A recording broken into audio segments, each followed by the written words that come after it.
آئیے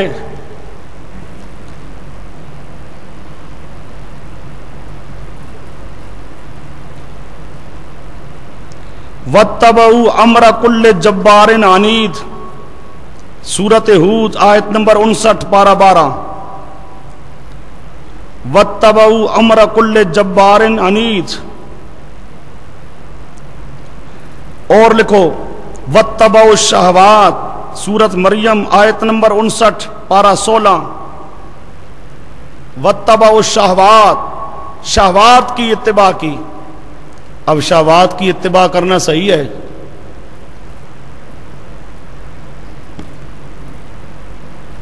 اچھا جی، اس طرح قرآن پاک میں بہت ساری آیتیں ہیں، بہت ساری آیات.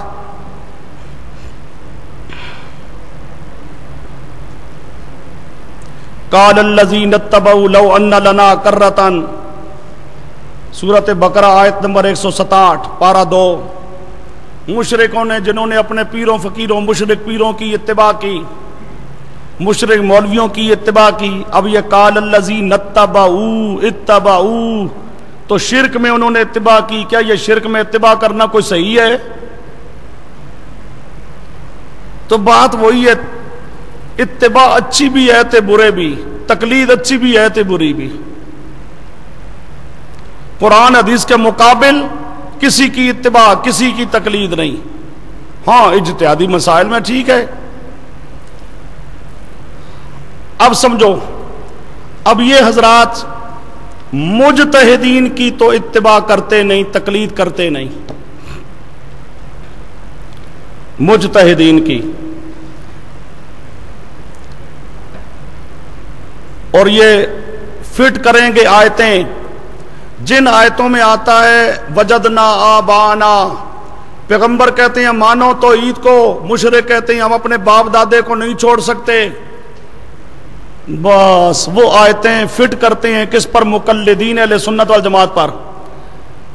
توحید کے اندر، توحید کے مقابلے میں مشرکین کا اپنے باپ دادے کے طریقے کی اتباع کرنا، کہتے ہیں دیکھو اے تقلید بری ہے. بھئی اس تقلید کو تو ہر ایک برا کہتا ہے. ہم تو صاف کہتے ہیں توحید کے مقابل کسی کی اتباع کی جائے شرک ہے. قرآن کے مقابل کسی کی اتباع کرنے کی اجازت نہیں، حدیث کے مقابل کسی کی اتباع کرنے کی اجازت نہیں. یہ جو میں نے آپ کو پہلے تنقیح کر کے بتایا کہ تقلید کہاں ہوگی؟ جہاں قرآن اور حدیث کا واضح فیصلہ نہ ہو، اجتہادی مسئلہ ہو. یہ اس لیے بات کہی تھی کہ جہاں عقیدے کا مسئلہ آتا ہے، توحید کا مسئلہ آتا ہے، جہاں قرآن کی آیات ہیں، قرآن کی آیات کے مقابل باپ دادا بزرگ اکابر کوئی آ جائے، کسی کی بات حجت اور دلیل نہیں ہے. اور قرآن اور حدیث کے مقابل کسی کی بات کو ماننے کی اجازت نہیں ہے. یہ جب بھی کریں گے وہ آیتیں لا تتبعوا من دونہ اولیاء،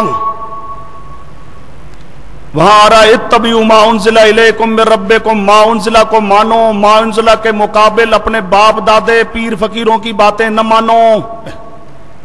اے لا تتبعوا من دونہ اولیاء، یہ من دونہ اولیاء بناتے تھے اماموں کو. اور یہاں پر لفظ اتباع آ گیا. اب اپنے لیے اتباع کی وجہ سے تقلید کی تردید ٹھیک ہے. ہماری عبارت میں لفظ آ جائے اتباع کا تو کہتے ہیں اتباع اور ہے تقلید اور ہے. اور خود لا تتبعوا. اگلی بات اب سمجھو. اب جتنے غیر مقلد ہیں، بڑے سے بڑے علامے کو لو تو اس کے اندر اجتہاد کی طاقت نہیں ہے. اللہ پاک کا فضل و کرم ہے، ہمارے علماء دیوبند کے اندر تو قرآن اور حدیث کا علم اللہ پاک کے فضل و کرم سے آج کل کے جتنے مذاہب ہیں سب سے زیادہ ہے. باقی تمام علمی طور پر علماء دیوبند کے علم کا مقابلہ نہیں کر سکتے. لیکن اس کے باوجود تمام بڑے بڑے علماء جن کو ہزاروں مسائل زبانی یاد، وہ بھی مقلد ہیں. بات بتا چکا ہوں، ابن حجر جیسا اتنا بڑا حدیث کا سمندر مقلد ہے. عمدۃ القاری والا، بخاری کی شرح والا، علم کا ایک بہت بڑا سمندر، لیکن مقلد ہے. اور ان کے نزدیک یہ سارے مشرک ہیں. ان کے نزدیک کعبے کا امام مشرک، مسجد نبوی کا امام مشرک. جس طرح رضا خانیوں کے نزدیک وہ گستاخ کافر، ان کے نزدیک مشرک کافر. لیکن یہ مطلب کے لیے وہاں تقیہ کرتے ہیں، تقیہ کر کے ان کو دھوکہ دیتے ہیں، دھوکہ دے کر ان سے پیسے لیتے ہیں. اب یہ کیا کرتے ہیں، اوپر سے کہیں گے او جی ہم تو جی بس قرآن حدیث ماننے والے، ہمیں کوئی قرآن حدیث بتائے بس ہم تو مانتے ہیں. ہماری زندگی کا اپنا ایک تجربہ ہے، آپ بھی آگے تجربہ کرتے رہیں گے. اب تک ہم نے کوئی غیر مقلد نہیں دیکھا جو قرآن اور حدیث کو ماننے والا ہو. زبانی دعویٰ ہے، یہ قرآن اور حدیث کے جتنے دشمن غیر مقلد ہیں اتنا کوئی نہیں ہے. ان کو قرآن کی آیتیں بتاؤ، حدیثیں سناؤ، کبھی نہیں مانیں گے. کئی مرتبہ ایسا ہوا، بعض کالجیٹی طلباء ہمارے پاس آئے، ہم نے حدیث کی کتابیں سامنے رکھ دی. حدیثیں نکال کے سن کے اچھا چلتے ہیں جی، اپنے مولوی صاحب سے پوچھیں گے، اپنے مولوی صاحب سے پوچھیں گے.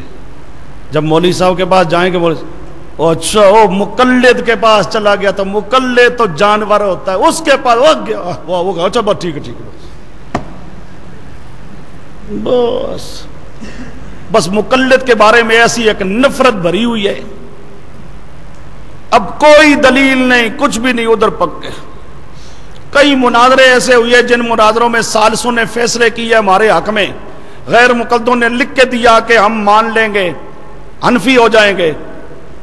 پھر نہیں جی وہ اصل ہمارا مولوی کچھ کمزور تھا. کبھی کہیں گے فیصلہ جو ہے اس نے جانبداری کی ہے، صحیح نہیں کیا. مانیں گے نہیں کبھی بھی، اپنے مولوی کی مانیں گے. اور مولوی کون؟ جس کو مرفوع منصوب کا پتہ ہی کوئی نہیں، علم کا بالکل کوڑا، جسے پتہ ہی کوئی نہیں، وہ ان کا مجتہد ہے، امام ہے. یہ ان کے اپنے مولوی، یہ سارے غیر مجتہد. غیر مجتہد بتا چکا ہوں کیا ہوتا ہے، نابینا. ہمارا امام تو ہے مجتہد، وہ ہے بینا.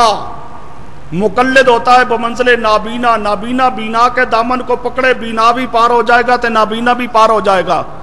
غیر مقلدوں کے جتنے مولوی ہیں نابینے ہیں، غیر مجتہد ہیں. آگے بھی نابینا تے پیچھے بھی نابینا. ان کی عوام وہ بھی غیر مجتہد، ان کے مولوی وہ بھی غیر مجتہد. آگے بھی نابینا تے پیچھے بھی نابینا، آگے بھی گڑے میں تے پچھلا بھی. یہ اندھی تقلید یہ ہے، اندھی تقلید. سمجھو آگے بھی اندھا تے پیچھے بھی اندھا، یہ اندھی تقلید ہے. یہ اندھی تقلید غیر مقلدوں کا طریقہ، اور بینا کی تقلید مقلدین اہل سنت والجماعت کا عقیدہ. ہم جو تقلید کرتے ہیں یہ بینا کی تقلید، اہل سنت والی جماعت والی تقلید، بینا کی تقلید. بینا بھی اللہ کے فضل سے جنت میں، اس کے پچھلے چلنے والا بھی کیا، جنت میں. اور نہ جو نابینا ہوگا خود بھی گرے گا تو دوسروں کو بھی گرائے گا. یہ کچھ تھوڑا سا ایک مختصر سا خاکہ ہے جو آپ کے سامنے مسئلہ تقلید کا پیش کر دیا گیا ہے. چونکہ وقت تھوڑا ہے اس لیے اسی پر اکتفا ہے.